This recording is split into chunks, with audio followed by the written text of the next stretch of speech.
ঘরের মধ্যে টিপ টিপ করে আলো জ্বলছে, চুলার মধ্যে আগুন জ্বলছে। এবার ওমর দেখলেন একজন মধ্যবয়স্ক বুড়িমা, মধ্যবয়স্ক একজন মা চুলার উপরে পাতিল দিয়ে কি যেন রান্না করছে। ছেলেরা ক্ষুধা তাড়নায় অনাহারে অর্ধাহারে চিৎকার করে কাঁদছে আর বলছে, মা গো আর কতক্ষণ লাগে মা, ও মা খাবার কেন দাও না, ও মা না খেয়ে কি মেরে ফেলবে, মা গো খাবার কেন হচ্ছে না, দেরি কেন হচ্ছে। মা বলছে, বাবা সবর করো, ধৈর্য ধারণ করো, অচিরেই খাবার হয়ে যাবে, একটু ঘুমিয়ে পড়ো। এই বলে ছেলেদেরকে ঘুম পাড়ায়। হযরতে ওমর ভালোভাবে লক্ষ্য করলেন পাতিলের মধ্যে কি রান্না হচ্ছে। আল্লাহর নবীর সাহাবী দেখলেন পাতিলের মধ্যে কোনো খাবার নাই, আহার নাই, পাতিলের মধ্যে গোশত নাই, রুটি নাই, জব নাই, কিচ্ছু নাই, পাতিলের মধ্যে শুধু গরম পানি আর কিছুই নাই। তাহলে কেন বলে খাবার কোথায়, খাবার কেন? তিনি এবার বুঝে ফেললেন, আরে আমার দেশে, কোরআনের দেশে, ইসলামের দেশে এই বুড়ি যদি না খেয়ে মরে যায়, তার সন্তানগুলো যদি না খেয়ে থাকে, এই যে সে কষ্ট পাচ্ছে, এই কষ্টের কথা যদি আখিরাতের জিন্দেগিতে এই কষ্টের কথা যদি সে বলে, সে যদি এই কষ্টের কথা আল্লাহর আদালতে দাঁড় করায়, এই ইসলামী রাষ্ট্র ব্যবস্থার সরকার হয়ে আমি ওমরকে জাহান্নামে যাওয়া ছাড়া উপায় নাই। এই চিন্তা শুধুমাত্র কোরআনওয়ালারাই করতে পারে, ঠিক কিনা? এই চিন্তা যারা করে তারা বেগম পাড়ায় বাড়ি করতে পারে না, ঠিক কিনা? এই চিন্তা যারা করে তারা পদ্মা সেতু গিলে খেয়ে ফেলতে পারে না, ঠিক কিনা? হাদিসের মধ্যে পেয়েছি যে যা চুরি করবে তার ঘাড়টা তত বড় হয়ে ওই ঘাড়ে চোরাইকৃত মাল নিয়ে হাসরের ময়দানে উঠবে। নাউজুবিল্লাহ কর। আমার কল্পনায়ও আসে না পদ্মা সেতু যারা চুরি করছে তাদের ঘাড়টা কত বড় হবে। পদ্মা সেতুতে উঠছেন নি আপনারা? ওইটা যে চুরি করছে ওর ঘাড়ের অবস্থা কত হবে? আমার মনে হয় আবু জেহেলের। ভাইরা আমার, হযরতে ওমর রাদিয়াল্লাহু তাআলা আনহু বুঝতে পারলেন এখানে কোনো খাবার নাই। একটা দৌড় দিলেন, আউলাকে সে বাউলা ভেসে ওমর রাদিয়াল্লাহু তাআলা আনহু চলে আসলেন বাইতুল মাল, রাষ্ট্রীয় ত্রাণ মন্ত্রণালয়। হযরতে ওমর নিজে গেলেন, দারোয়ানের সহায়তা না নিয়ে, কারো সহায়তা না নিয়ে গুদাম খুললেন, গোডাউন খুললেন। খুলে দেখলেন ভেতরে আটা মজুদ আছে, আটার বড় বড় বস্তা। একজনে টেনে নিতে, কাঁধে নিতে তার একজনের দ্বারা সম্ভব না, এমন বড় বড় বস্তা। সাইয়েদুনা ফারুক আজম ওমর রাদিয়াল্লাহু তাআলা আনহু ওই বস্তা নিজে নিজেই কাঁধে নিলেন। সুবহানাল্লাহ। কাঁধে নিয়ে বের হওয়া আরম্ভ হলেন। দারোয়ান বললেন, হে আমিরুল মুমিনিন, হে খলিফাতুল মুসলিমিন, ও ইসলামী রাষ্ট্রের সরকার, আপনি রাজা হয়ে, সরকার হয়ে এই বোঝা কেন বহন করবেন? আমার কাঁধে দেন। ওমর বলেন, খবরদার, খবরদার, আমার স্কন্ধ থেকে বোঝা নামাতে এসো না। আমার আখিরাতের বোঝা আমার কাঁধে নিয়েই আমাকে চলতে দাও। আটা নিয়ে চলে গেল। এই মাকে ডাক দিল, ও মা বের হও। মা ঘর থেকে বের হয়ে দেখলেন একজন লম্বা চওড়া টল ফিগারের মধ্যম বয়স্ক লোক। এই লোকটার কাঁধে আটার বস্তা। এবার বললেন, এই আটা আপনার জন্য, আপনি রেখে দেন। এই আটা দিয়ে রুটি বানিয়ে রুটি খাওয়ায়া আপনার ছেলে মেয়েকে আপনি সান্ত্বনা দেন। এবার এই মহিলা খুশি হয়ে গেলেন, আত্মহারা হয়ে গেলেন, আর দুটি হাত উঠায় বললেন, ও রব্বুল আলামিন, আল্লাহ, এই যে লোকটা গরিবের প্রতি এত দয়ালু, এত মেহেরবান, এই মানুষটা থাকতে আপনি ওমরকে কেন আমাদের রাজা বানাইছে? এই লোকটা তো রাজা হইলে আরো ভালো হইতো। সুবহানাল্লাহ। হযরতে ওমর বললেন, মা, আমি একটা প্রশ্ন করি, প্রশ্নের উত্তর দিতে পারবেন কিনা? মা বললেন, হ্যাঁ প্রশ্ন করেন। কি প্রশ্ন? সাইয়েদুনা ওমরকে প্রশ্ন করে। ওমর প্রশ্ন করে, ও মা, মা গো, তোমার এই দুর্দশা, এভাবে অভাবে অনাহারে অদ্যাহারে সন্তানগুলো নিয়ে আপনি মানবেতর জীবন যাপন করলেন, আপনি একবারও কেন ওমরের কাছে গেলেন না? আমি শুনেছি ওমর নাকি দয়ালু, মেহেরবান।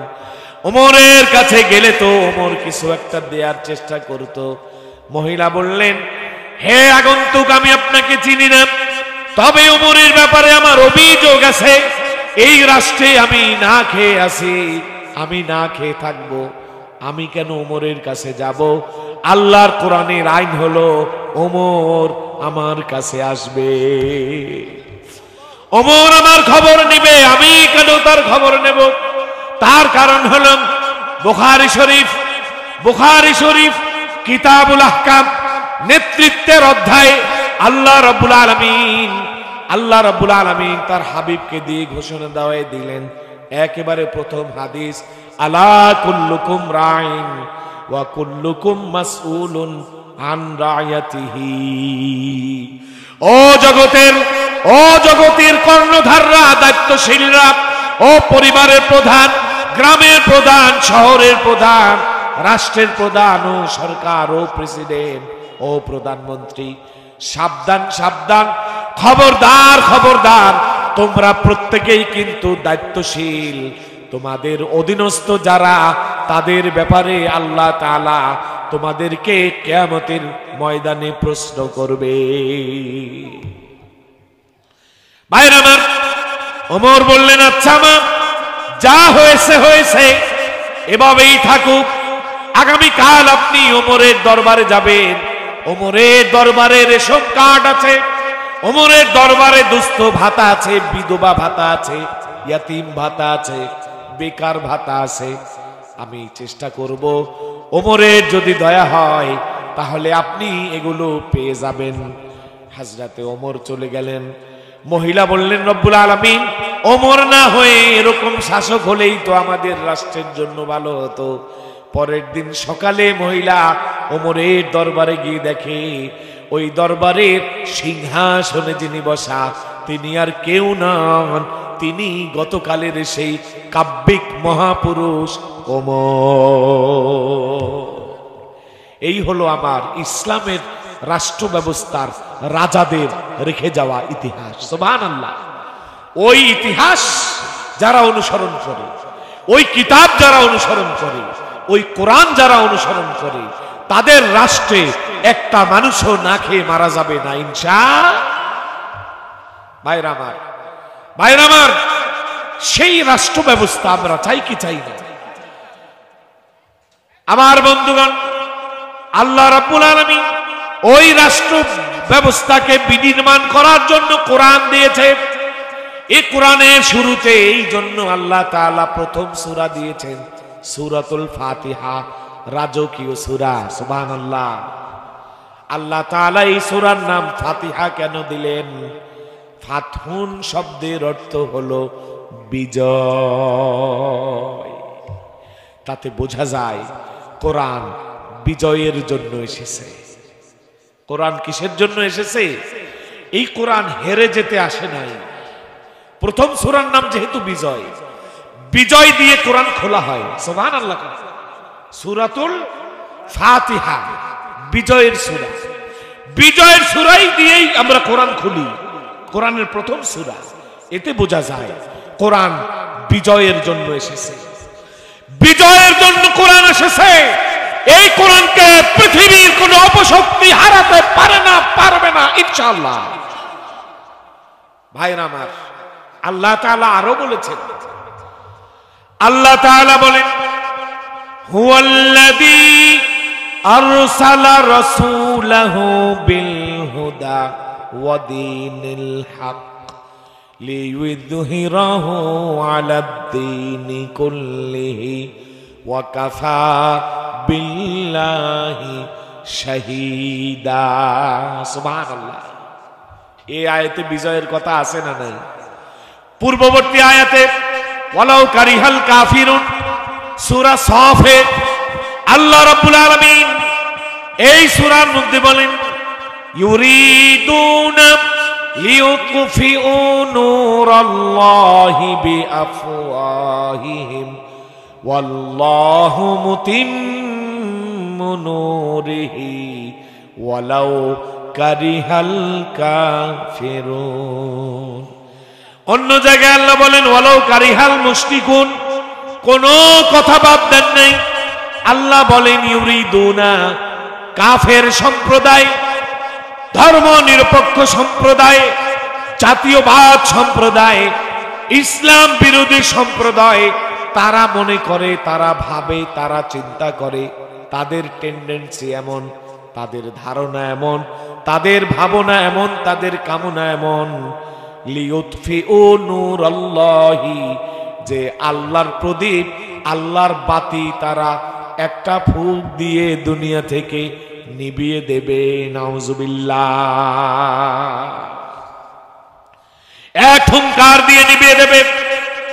এটা আবু জেহেল চেয়েছিল, আবু লাহাব চেয়েছিল, উতবা সাহেবারা চেয়েছিল, ওয়ালিদ ইবনে মুগীরা চেয়েছিল, এমনি ভাবে কাফের মুশরিক ইহুদি নাসারারা যুগে যুগে মনে করেছে আমরা মুখের হুঙ্কার দিয়ে ইসলামের আলো নিভিয়ে দেব, কোরআনের আলো নিভিয়ে দেব।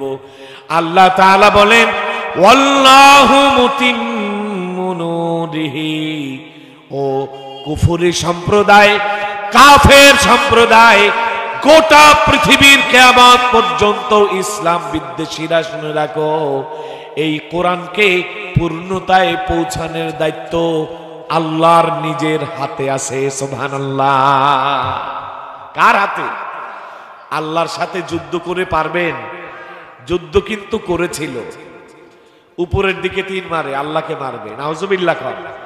নমরুদ, নমরুদ আল্লাহকে মারবে।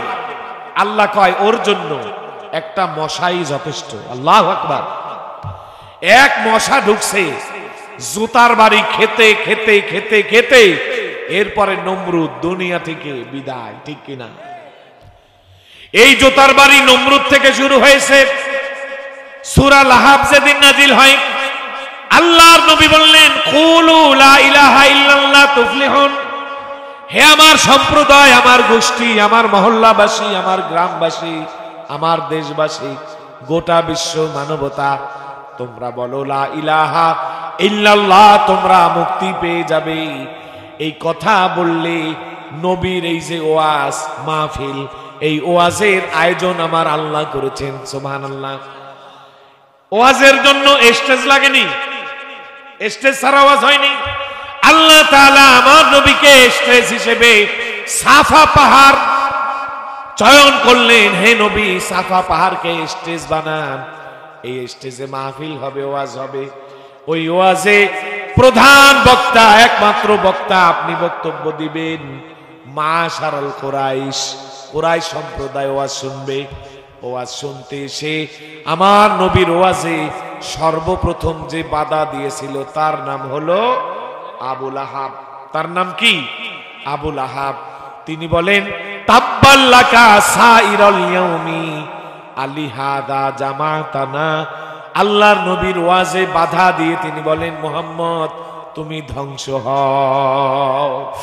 আল্লাহ রাব্বুল আলামিন দেখলেন ওয়াজ মাহফিলে বাধা দেয়া হচ্ছে, আমার নবীকে পাথর মারতে গেল, বাধা দিতে গেল। আল্লাহ তাআলা সুন্নাত চালু করলেন, যারাই ওয়াজ মাহফিলে বাধা দেয় ওদের কপালে জুতার বাড়ি আছে না নাই? আল্লাহ তাআলা এবার জুতার বাড়ি পাঠিয়ে দিলেন। আল্লাহ তাআলা বলেন তাব্বাত ইয়াদা আবি লাহাবি ওয়া তাব মা আগনা আনহু মালুহু ওয়া মা কাসাব সায়াসলা নারান যাতা লাহাবিন ওয়া ইমরাআতু হাম্মালাতাল হাতাব ফি জিদিহা হাবলুম মিন মাসাদ। আল্লাহ নবীর ওয়াজের মধ্যে বাধা দিতে দেরি হয়েছে, আর সে আজিম থেকে কিয়ামত পর্যন্ত সকলকে জানিয়ে সাথে সাথে জুতার বাড়ি আছে না নাই?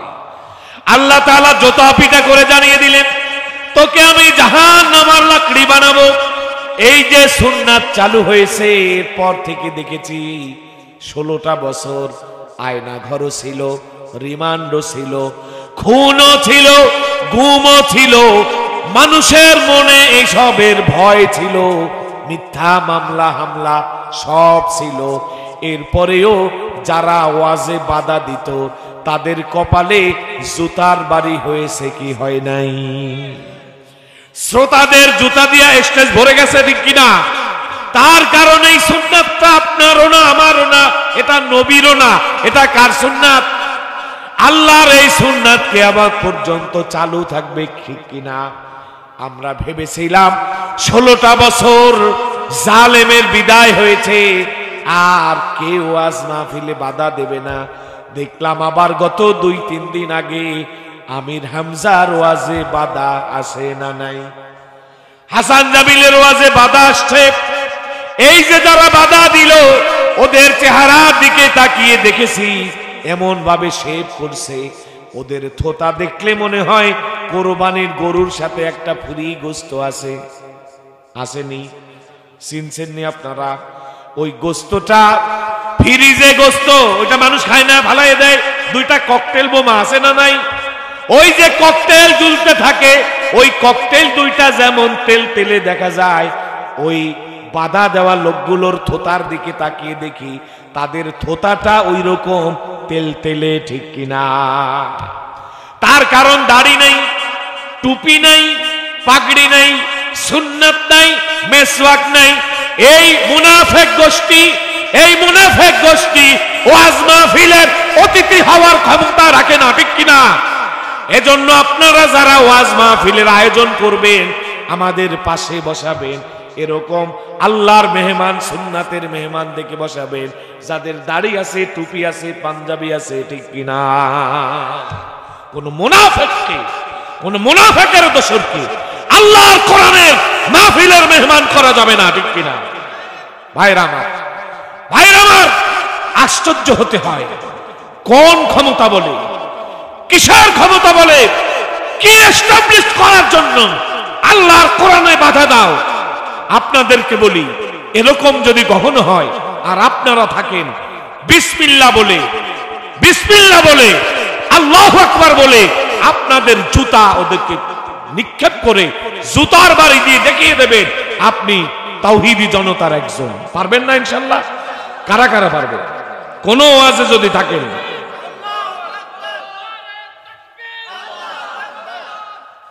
কোন ওয়াজ মাহফিলে যদি থাকেন আর দেখেন যে বক্তার কথায় কোন মুনাফিক বাধা দিচ্ছে, সাথে সাথে জুতা নিক্ষেপ করবেন।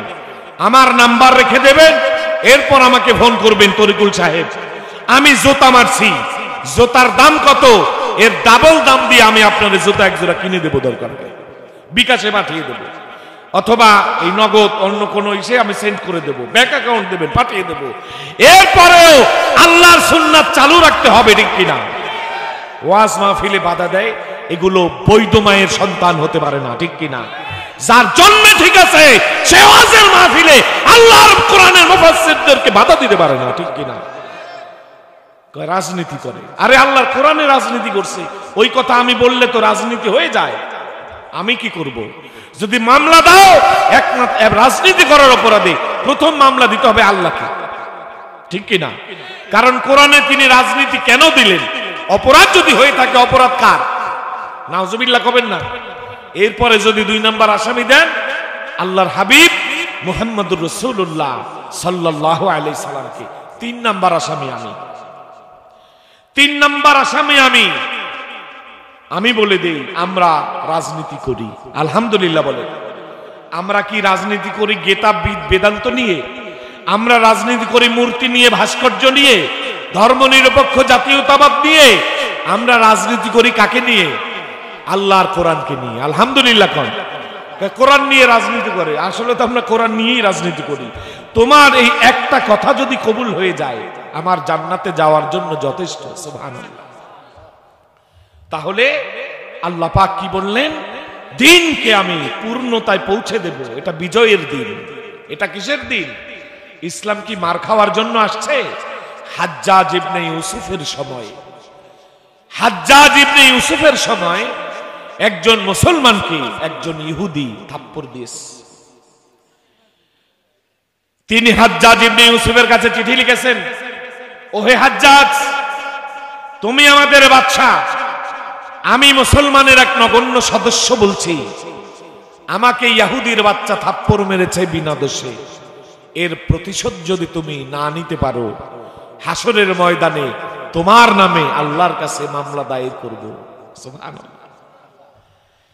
হাজ্জাজ ইবনে ইউসুফ এবার ওই যে থাপ্পড় দাতা গোয়েন্দা মারফত খুঁজে তাকে ধরে আনলো, বন্দি করে ওই ব্যক্তিকে খবর দিয়ে দুইজনকে সামনাসামনি করে দিল, আর বলল, আমার মুসলমান ভাই, আল্লাহর দরবারে তুমি মামলা করো না, তোমাকে সে থাপ্পড় দিয়েছে, এই জন্য তাকে তোমার সামনে এনেছি, তুমি তাকে একটা থাপ্পড় দিয়ে দাও।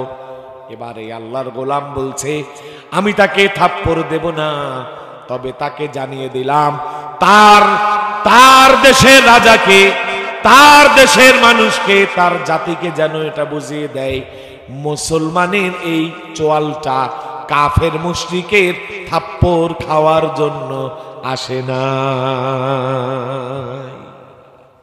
এটা থাপ্পড় খাওয়ার জন্য আসে নাই। সে রাষ্ট্র পরিচালনা করে রাষ্ট্রের কুকীর্তিকারী, সন্ত্রাসী, চাঁদাবাজ, সুদখোর, ঘুষখোরকে থাপ্পড় দেওয়ার জন্য আসছে, ঠিক কিনা? এই হলো আমার ইসলাম। মুসলমানের কোয়ালিটি, গুণাগুণ, ডেজিগনেশন, পরিচয় এটা হবে যে মুসলমান কাউকে জুলুম করবে না, আবার কারো জুলুম সহ্য করবে না, ঠিক কিনা? আল্লাহর হাবিবকে এক কাফের কয়, মুহাম্মদ, আমি তোমাকে হত্যা করব। আল্লাহর হাবিব বললেন, আমি তোকে হত্যা করব। সুবহানাল্লাহ। আল্লাহর হাবিব ঠিকই তাকে হত্যা করেছেন। একজন মানুষই শুধু নবীর হাতে হত্যা হয়েছে, এই ব্যক্তি যে আমার নবীকে বলেছে যে আমি তোকে হত্যা করব। ভাইরা আমার, যে কথা বলছিলাম, এই দিনকে পূর্ণতায় দেওয়ার জন্য আল্লাহ তাআলা বলেছেন, হুয়াল্লাযী আরসালা রাসূলাহু, আল্লাহ রাব্বুল আলামিন তিনি তার রাসূলকে পাঠিয়েছেন এই পৃথিবীতে, বিল হুদা ওয়া দীনিল হক। এক নাম্বার হলো হেদায়েত, হেদায়েত হলো কোরআন, হেদায়েত হলো ইসলাম, ওয়া দীনিল হক। এই হেদায়েত আর দ্বীনে হক, প্রকৃত দিন, আল্লাহর মনোনীত ধর্ম ইসলাম আর কোরআন দিয়ে নবীকে দুনিয়ায় পাঠিয়েছেন। কেন পাঠিয়েছেন? লিইয়ুযহিরাহু আলাদ-দীনি কুল্লিহি, আল্লাহর নবী যাতে এই কোরআন দিয়ে গোটা দুনিয়ার সব ইজম, সব মতবাদকে পরাস্ত করে এই পৃথিবীতে ইসলামের রাজ কায়েম হয়ে যায়। তাই হয়েছিল রমাদান মাস, বাবু গজওয়াতি ফাতহি মক্কা, আমার নবী মক্কা বিজয় করলেন। যে দেশ থেকে সাহাবীদেরকে দূর দূর করে তাকে তাড়িয়ে, নাগরিকত্ব ক্যান্সেল করে তাদেরকে দেশ থেকে তাড়িয়ে দিল, বের করে দিল, ওই দেশে বীরের ভেষে তারা প্রবেশ করল। সুবহানাল্লাহ। 5ই আগস্ট গণ অভ্যুত্থানের শেষে বাংলার দামাল ছেলেরা যেভাবে বঙ্গভবনে হাস্যোজ্জ্বল বিজয় নিয়ে প্রবেশ করেছে, ঠিক তেমন আমার নবীর সাহাবীরা বাইতুল্লাহ একইভাবে আল্লাহু আকবার, আল্লাহু আকবার, আল্লাহু আকবার বলে প্রবেশ করেছে। হযরতে বেলালকে বললেন, বেলাল আযান দাও। লক্ষ মানুষের ভেতরে বেলাল আযান দেবে, নিচে দাঁড়িয়ে থাকলে মানুষ আযান শুনবে কি করে? আল্লাহর নবীর সাহাবী বেলালকে বললেন, বেলাল বাইতুল্লাহর উপরে উঠে দাঁড়াও, ছাদের উপরে উঠে আযান দাও। হযরতে বেলাল বাইতুল্লাহর ছাদে উঠলেন। নবীর সাহাবীর কত বড় মর্যাদা! আল্লাহর ঘর বাইতুল্লাহ, ইন্না আউওয়ালা বাইতিন উদিয়া লিন-নাস লাল্লাযী বিবাক্কাতা মুবারাকা ওই বাইতুল্লাহর উপরে মুমিনের স্থান। সুবহানাল্লাহ। আযান দিয়ে দিলেন। এই আযান কাফের মুনাফিক গোষ্ঠীর মধ্যে তীরের মতো সূচের মতো বিঁধে গেল, কিন্তু তারা প্রতিবাদ করতে পারল না। আযান হয়ে গেল। আল্লাহর নবীর দরবারে কাফের মুশরিকেরা এসে হাত জোর করে বললেন, ও মুহাম্মদ ভাতিজা, আজকে তুমি জিতে গেছো, তোমার আল্লাহ তোমাকে বিজয় দিয়েছে। তার কারণ নবীর প্রথম সূরাই বিজয়। আল্লাহু আকবার। এই বিজয় নিয়েই ইসলাম পৃথিবীতে এসেছে। আজ তুমি বিজয়ী হয়ে গেছো। বিজয় মুহূর্তে তোমার কাছে আমাদের দুইটা কথা। একটা কথা হলো, চাইলে আমাদেরকে শাস্তি দিতে পারো, কারণ আমরা তোমার কম ক্ষতি করি নাই। 2 নাম্বার, চাইলে আমাদেরকে মাফ করে দিতে পারো, কারণ আমরা তো তোমার আত্মীয় স্বজন। আল্লাহর নবী যখন মেরাজে যান, মেরাজের মধ্যে যেই নবীদের সাথে সাক্ষাৎ হয়েছিল তার সাথে ওয়ান অফ দ্য পারসন হলেন সাইয়্যিদুনা ইউসুফ আলাইহিস সালাম। আল্লাহর পয়গম্বর ইউসুফের সাথে কেন সাক্ষাৎ হয়? ইউসুফ আলাইহিস সালামের জীবনের সাথে আল্লাহর নবীর জীবনের একটা মিল আছে না নাই? ইউসুফের ভাইয়েরাই যাদেরকে নিয়ে চলেছেন ফিরেছেন, যাদের সাথে সকাল বিকাল পার করেছেন, এক এলাকায় এক ঘরে এক বাড়িতে এক সংসারে বসবাস করেছেন, ওই ভাইয়েরা ইউসুফকে মারার জন্য কূপের মধ্যে নিক্ষেপ করেছে, কিন্তু তারা মারতে পারে নাই। কেন মারতে পারল না? আমার আল্লাহ তাআলা বলেন, ওয়া ইয়ামসাসকাল্লাহু বিদুররিন ফালা কাশিফা লাহু ইল্লা ইয়াহু ওয়া ইউরিদিকা বিখাইরিন ফালা রাদ্দা লিফাদলিক। আল্লাহ তাআলা বলেন, হে মানব সন্তান, আমি আল্লাহ রাব্বুল আলামিন যদি তোমার কোনো ক্ষতি করতে চাই তাহলে তোমাকে কেউ বাঁচাতে পারবে না, আর যদি আমি বাঁচাতে চাই দুনিয়ার কেউ তোমাকে মারতে পারবে না। হযরত ইউসুফ প্রাণে বেঁচে গেলেন। এই ইউসুফ যাকে কেনান থেকে, মুলকে শাম থেকে, জর্দান সিরিয়া থেকে, ইয়াকুব আলাইহিস সালামের বাড়ি থেকে দূর দূর করে তাড়িয়ে দিয়েছে, বহিষ্কার করেছে। এই ইউসুফ একদিন রাজা হয়েছেন, প্রেসিডেন্ট হয়েছেন, ক্ষমতা পেয়েছেন, প্রধানমন্ত্রী হয়েছেন। ওই ইউসুফের পায়ের কাছে গিয়ে তারা ভিক্ষুকের মতো ক্ষমা চেয়েছে। হযরত ইউসুফ মাফ করে দিয়েছে। আল্লাহর নবীর সাথে ইউসুফের দেখার হিকমত হলো এটা, একই কাহিনী আমার নবীর সাথে ঘটবে। আল্লাহর নবীর ব্যাপারে ঘোষণা হয়ে গেল, বলল, জীবিত বা মৃত মুহাম্মদকে যে ব্যক্তি ধরে দিতে পারবে, উপস্থিত করতে পারবে, 100 লাল উট দেওয়া হবে। আল্লাহর নবী সাল্লাল্লাহু আলাইহি সাল্লামকে আল্লাহ তাআলা জানিয়ে দিলেন, মুহাম্মদ এই মুহূর্তে মক্কা ছেড়ে বের হয়ে যান, আপনার নাগরিকত্ব তারা ক্যান্সেল করে দিয়েছে। দুনিয়ার মানুষ নাগরিকত্ব ক্যান্সেল করে কি দিলে কি হবে? মূল নাগরিকত্ব দুনিয়ার মানুষের না, আসল নাগরিকত্ব যার হাতে তিনি কে?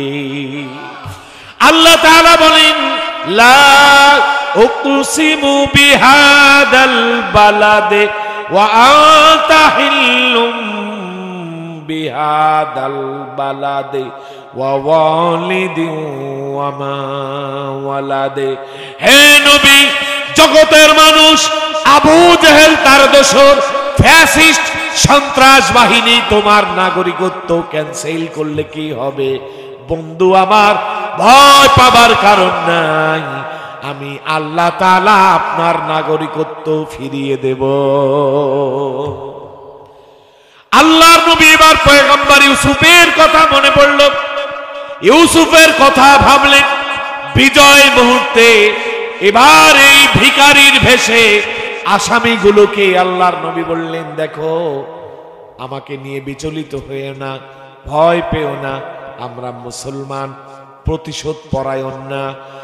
আমি নবী রহমাতাল লিল আলামিন, আমি ঘোষণা দিলাম আমার ভাই ইউসুফ তার ভাইয়ের সাথে যেই আচরণ করেছিল তোমরা আমার কাছে ওই আচরণ পেয়ে যাবে। ক্ষমা করে দিলেন, সুবহানাল্লাহ। এমন দয়ার নবী,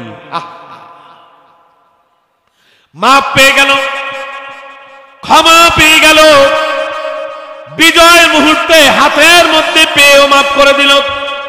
আল্লাহর নবী বলেন প্রকৃত মুজাহিদ, প্রকৃত যোদ্ধা, প্রকৃত কুস্তিগীর, পাহলান হলো ওই ব্যক্তি যেই ব্যক্তি তার শত্রুকে হাতের কবলে পেয়েও ক্ষমা করে দিতে পারে।